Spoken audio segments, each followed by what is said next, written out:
Assalomu alaykum do'stlar, qadrli yurtdoshlar. Lamo Sendit tuxum yo'nalishidagi to'g'alarimiz sotilyapti. Bu to'g'alarimiz 85 mingtalik katta firmada boqilgan. Bundan 10 mingtasi ortiqchasi sotiladi. Ortiqchasini narxlari 50 ming so'mdan ob'yom olganlarga, agar dona pay olganlargacha narxlari boshqacharoq bo'ladi. Sababi firmadan olayotganlaringizda, misol kelib firmadan olib ketilaveradi, 50 ming so'mdan ob'yom bo'lsa kirgizaveradi.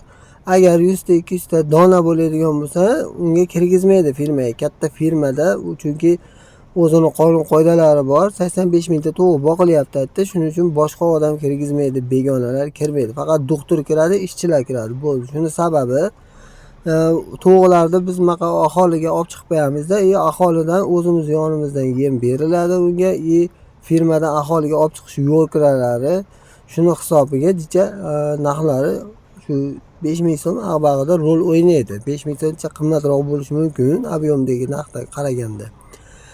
Hamma O'zbekiston bo'ylab dastavkalarimiz bor. To'g'rilarimiz Toshkentda, Nazarbekda. Kelib ko'rib, netib olsalaring bo'laveradi. Donalilar Nazarbekga boradi. Ob'yom oladiganlar boshqa joyga boradi, Bekobodga boradi. Kelib ko'rib, netib olaverasizlar. Hamma joyga dastavka bor. Qirg'iziston Respublikasi ham aloqaga chiqaveringlar.